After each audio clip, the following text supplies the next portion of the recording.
Okay, so welcome to our presentation, and here we are with Häll, and I'm Solid. Hey guys.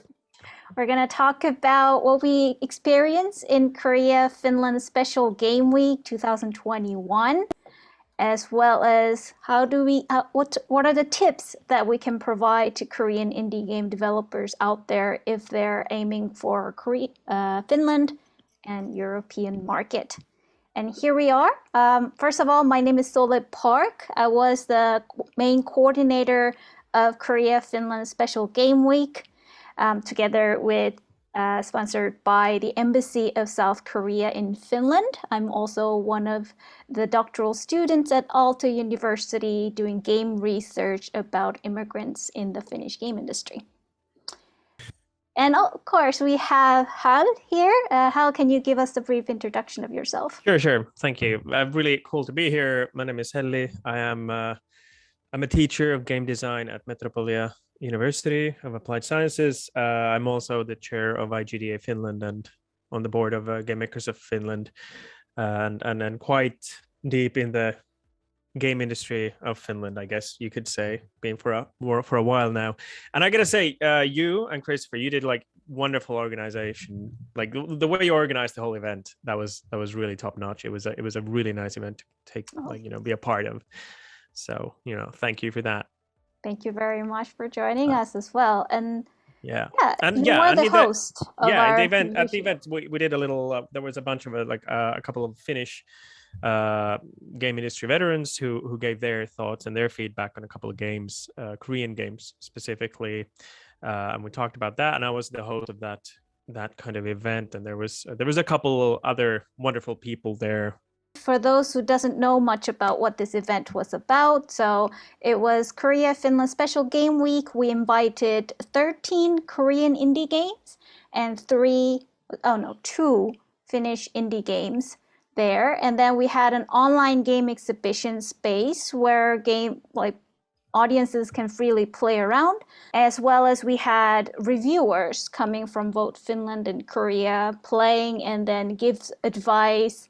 What do they feel about the games? So it was quite special, especially for many of the Finnish reviewers we had. They didn't have much experience in playing Korean games. Korean reviewer we had, Sang-ho Park, he actually invested a couple of Finnish game studios, so he was quite fully aware about what the Finnish game ecosystem is there, how is it like.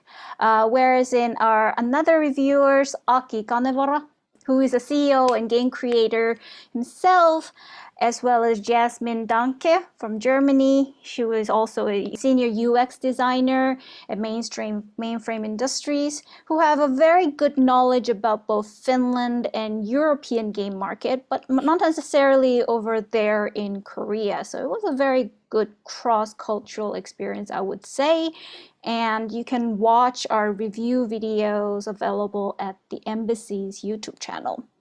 And I think it was also a huge opportunity, huge new learning experience from the Embassy's perspective as well. This is like international relations through video game. Who would have imagined? First of all, Holly, do you have any experience of playing video games, or know anything about Korean game industry in general before this event? Korean video games, no, not that much. I mean, I've tried. There's a lot of Korean MMO games, there's a bunch of them, and I've tried a few of them, but they're not quite my thing. They're often a little bit too grindy for me, because it's kind of like the expectations for the game and the culture is a little bit different. But I've seen that there's a very, very, very healthy, a very strong mobile presence in South Korea, and I think that's kind of similar for Finland. So we are first and foremost a mobile game country, even though we have some companies that make console/PC games. But if you look at the numbers and revenue and studios, it's mobile first. And I think that's the same in South Korea. And I guess that was quite similar with other reviewers we had from Finland and also Jasmine from Germany, for example. They also told us that this is one of their first time playing, especially indie games from Korea. Yeah. That's true. Yeah, I had no idea about the indie scene in South Korea. Like I said, like the MMOs are usually like quite big budget games, and so yeah, the indie scene was completely new thing for me, and that was interesting. So what was the general impression about Korean indie games that you played throughout this event? Was there any game that you specifically remember and especially excited about?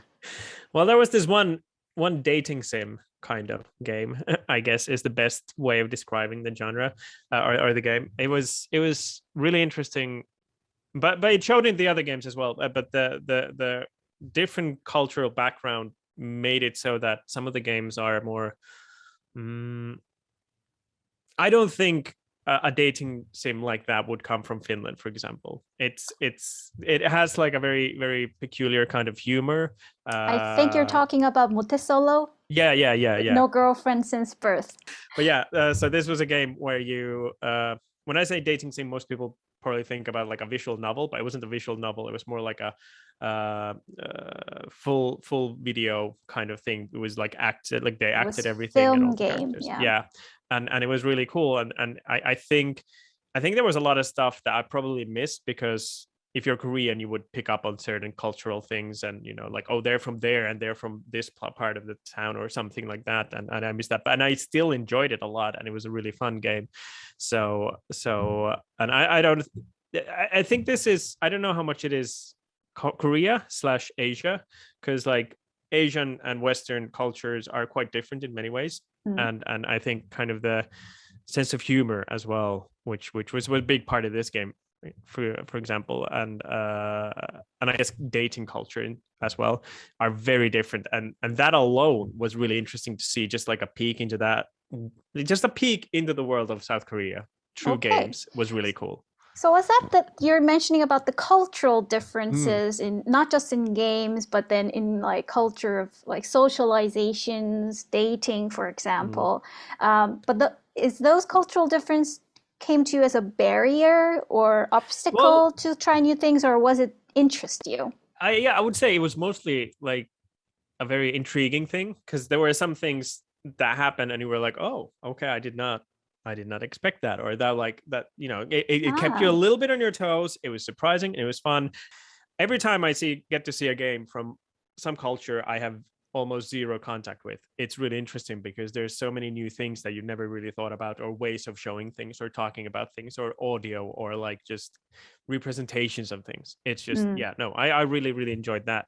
I think it was less prominent in some of the other games. There were like there was a platformer, and there was this I don't even know what to call it. Like it was the Frost game. Like it was like a it was like 2.5D game where you moved around, and then and I think maybe the Korean cultural background didn't show as strongly there, but it was still there. For example, the platformer was like old stories and folklore and stuff like that, and that was really cool. Yeah, right. And I think that one of the feedback we gave is like, hey, tell us more about the folklore, because it sounded really interesting, but you couldn't read or anything in the game. We talked about like a Pokédex, maybe, yeah, exactly. Like more information about the folklore. So something that you could learn new information about this country or new cultural thing. I guess this also aligns with how you describe about Motesolo and 8 Doors. It's unique for you. Yes, exactly. And I think this is something like a lot of people or studios are maybe, I wouldn't say ashamed of like where they're coming from, but they want to be more like the big players, like American or Western or something. Being but if you look at universal, but like it's sometimes good to be yourself and use your back. Like if you think about Witcher is a really incredibly popular game. It took some time. It was the third one that really became really big, but before that they weren't that big. But the big thing why people like it is because it's so rooted in Polish folklore, which is really weird for most non-Polish people. So, and that's a big part of the allure of the game. So I think more studios from different cultures should definitely do that. I feel like Finland, we don't really do it enough, almost at all, which is a shame. So and maybe that's the reason why I'm harping and saying about this, because it's a little difficult. It's a difficult issue, but even if we look a little more broadly, we don't really use our folklore or anything. Like if you play some Remedy games, they have like little things that they will be like, oh yeah, hey, look, this name, or we say this thing, but like that's about it. Yes. So Recent indie game Noita, they definitely have lots of items and characters in the Finnish language, and that's considered to be very interesting and even new, even for Finnish players, I've noticed. Yeah, and it's really weird. A lot of Finnish people are kind of embarrassed about the names. Be like, oh, Finnish, why? So stupid. No. My main point is, I think Korea is better about this than Finland is, and that is like something you guys should be proud of and continue. Like keep at it. Like use your folklore, use your background, like bring it up, and that's the interesting part. Like nobody wants to see Call of Duty, but with like Korean textures. Like do your own stuff. Don't go just there. Like we already have enough Call of Duty. We don't need more of that. We need more interesting new stuff. Box It Up was this mobile game we tested, and it was really fun, but also I think it encapsulates what you're saying about the indie, that you can do kind of crazy stuff. 3 lanes and you got to move them, and depending on the color, pretty basic stuff. But then the more you play, the more there's like these crazy things. Like you got to catch cats in the game, and then if you catch enough cats, you can get into this mini game, which is like where you're a cat flying through space, and like just you can do kind of all kinds of crazy stuff. And that's the power of indie. Like there's no board who's like, does this make enough money? No, we're not gonna do this. No, but you can just go crazy. And again, that's something I don't think I would see from a Finnish studio in quite the same sense. So I really enjoyed that part. But in terms of like indie game developers from outside, let's say coming from Korea, how would you describe like Finnish or European indie scenes and players? Are they open for international games? I would say indie players in general are open to a very, very wide variety of games. Like that I think that's if you consider yourself an indie player, it kind of means that you're okay with playing like almost anything, like try all kinds of weird stuff, and that's kind of the beauty of indie. Like that's why you are an indie player. And I'm not saying it's wrong to be like, oh, I only play AAA game. That's fine, play what you want. But and how would you describe the case for Finland? Maybe a Nordic in general. Finland has a very strong indie scene, and we've actually had like a couple of pretty big indie hits as well, which has been pretty cool. Noita, like you mentioned, and Baba Is You.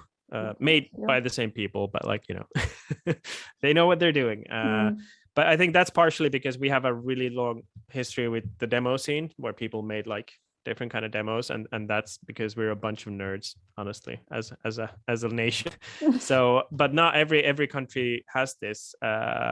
So like if you look South Europe, so like the southern parts of Europe, the indie scene, as far as I've been trying to look into it, is not that big. I mean, there's always some couple of people who do it and a couple of groups, but like it's not big, and it's not an industry, and there's not like a lot of studios, which is a shame, because they have, if you think about folklore, like what is like the folklore, it's like the Greek pantheon of gods, or the Romans, or like whatever. Like you could do almost anything. They have so many contents. I know. And like if you think about the best game that takes place in the Greek gods, is Hades, and that's from America.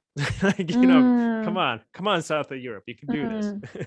Maybe we can also talk about the tips or advice that we could give it to indie game development based on what we experienced in this event. During the review show, we briefly mentioned about the language part. Yes. Also. That's the biggest, like, unfortunately, not a lot of people here know Korean. So like having your game in English is kind of mandatory. Trailer videos, especially. In general. Like, there was this one game, like a card game, that was completely in Korean, and we looked at it and it looked super cool, and we had no idea what to do with the game or anything because it was all in Korean, even the trailers, even like you mentioned. So it is a really big, and if you get only English that's already a lot. But then if you can do like German and French and Spanish, and Italian, that's already also like a big thing. But like if you just start with English, that's already gonna get you far. There was one dev who made like I think a Google translated Finnish version of their game. Story had Finnish Yeah, language exactly. option. And it was really, really quite a nice gesture, but Finnish language and Google Translate it's a little iffy. So there were a lot of things to make fun about also. Yeah. But it was like, you know, I appreciate we appreciated the effort. Yeah, exactly. But if you're gonna do some language, it's better to just hire a translator to do it instead of Google Translate, because it's always going to be better that way. Right. It's going to cost money, unlike Google Translate, but the quality is going to be way better. And unless if it's like, you know, 200,000 lines of dialogue, it's not going to be that expensive. Yeah. So and in order to expand, obviously English is a primary option. And how would you say about having the Finnish language option in specific? Finnish language it's a difficult language to kind of you probably have to get like first translate maybe to English and then from English to Finnish. I don't know how many Finnish. Does Finnish players expect to see their own language in games? Yeah, that's like, well, the first thing is like it's a difficult thing. It might require more money and time to make it, but I feel like unless it's games meant for like younger people, it's not really expected or even maybe hoped for. I know Sony games, like first party Sony games, have Finnish, not like maybe acted out voice acting, but they will at least have the subtitles done. And that's really cool, especially if you have like younger people in your family. I know a bunch of people whose kids can follow a game for children. But I mean, even then, I set my PlayStation for Finnish for to test it out, and then I just never went back. And then it was been funny to see like, oh, I got Finnish subtitles. That's interesting. And then like I wouldn't worry about that. Like I said, French, German, Spanish, and Italian are like the big ones to translate to. And out of those, I would say Spanish is a really good one because it's one of the major languages of the world. So if you get lucky, that will also open maybe South America a little bit, and you know there's a lot of people there. So and then German and French, and then Italian would be maybe how I would say the order.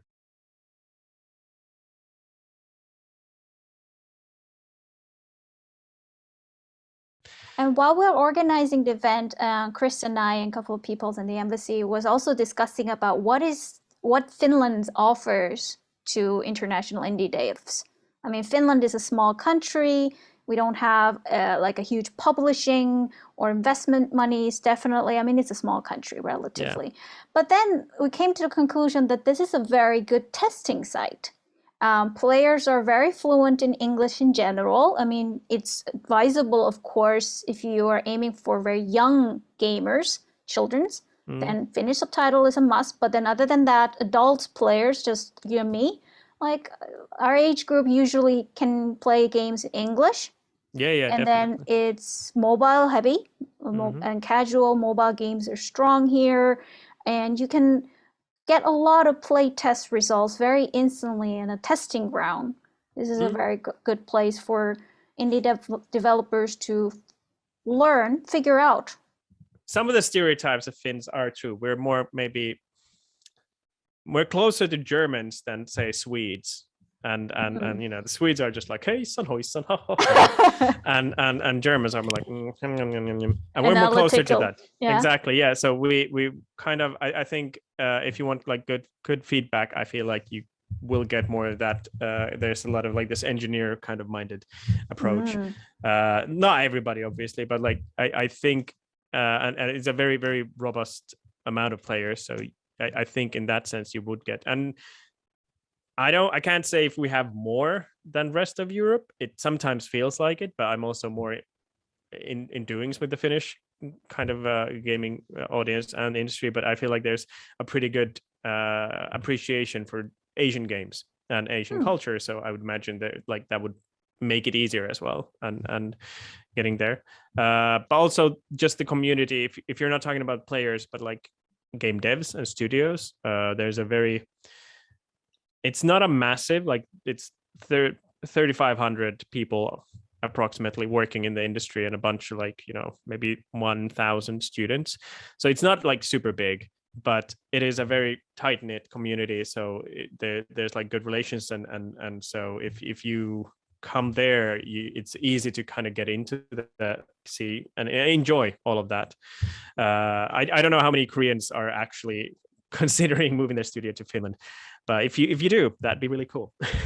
Yeah, I mean, not maybe physically move there. We have COVID-19, so Well, I mean, our yeah, event still. definitely proved that this is a good place, good spot to interact, cross-learn through online even. This was our first event doing so, and we also got quite a good survey answered from both Korean and Finnish players, not just the reviewers, but also the regular players, how they think about games, and it was quite interesting to see. And how similar we are, even if we're across the globe. They're gamers, they're nerds. Yeah, that's very true. Yeah, I mean, yeah, players are players, and doesn't matter where you go, kind of. Yeah. I guess the biggest difference is like, what's your platform? Is it mobile, console, PC? That's like, that's the biggest difference. But yeah. Can you quickly point out what's the dominant platforms here in Finland? I would say PC, but we're getting close with the consoles. For as long as it's been here, PC has been the dominant thing, but it's slowly losing indie developers. Yeah, definitely. I would say PC for indie developers is always the best. On the mobile side end of things, it's way harder to be seen if you're like some random indie studio. True. On PC, it's so much easier to kind of get some a little, you know, buzz around your game and just put it on Steam or itch.io or wherever and just share it that way. So I would definitely recommend to just I don't think there's any point in going to any other platform as an indie. For our event specifically, there were like the games that were on Steam was way more accessible amongst the Finnish players. We got bit more active survey on that regards because you can just go to the Steam and install. And like mobile games, we had some strugglements, especially one of the reviewers didn't even had Android phone. Yeah. And most of the mobile games over there in Korea are Android based. Yeah.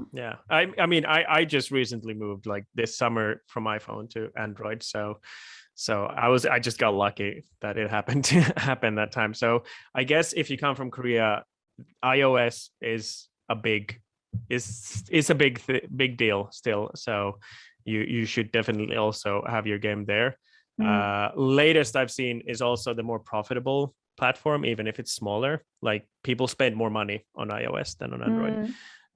So like if you're doing mobile, it's cheaper to release on Android. I've done this on both platforms, so I know, and it's more costly and it's a little bit more work to release on iOS, but it is definitely worth it. So yeah, if you're making a serious push for a mobile game, don't forget iOS, and that's maybe, I guess, the feeling that I was left with, that in Korea they don't really think about iOS. So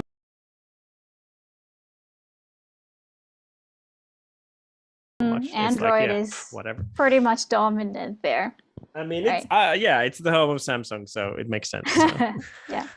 And I guess we're running out of time. So for the last remark, can you give these audiences a brief info about what type of events that Korean indie devs might be able to join when they come to Finland if the COVID-19 get lifted? I would say IGDA Finland event. Like physically, IGDA Finland events, especially in Helsinki, if we pretend for a second COVID doesn't exist. So every month, apart from the summer for 2 months, we have an event in Helsinki downtown. It depends a little bit, from 300 to 800 people. Like depends. We have seminars from level design to startup to monetization to 3D to like game design, like all kinds of topics. Those are really good. That's a good way of kind of seeing the community. You get to meet people. But if you're coming to Finland and you want to see some game related events, like you can contact me. I'll personally check out some stuff for you and let you know where to go. It would be really cool. I don't know. Hopefully you do a similar one of these with like a Korean side. So it would be interesting to hear how they see the Finnish games as well. Because I don't know. It sounds would be fun as well. Yeah. Hey, thank you so much for having this. This was a cool event and having this little chat as well. Really nice. And looking forward to hopefully working with you again next year or later. Yes. Thank you very much for everyone for watching this interview. Take care. Bye-bye. Bye-bye.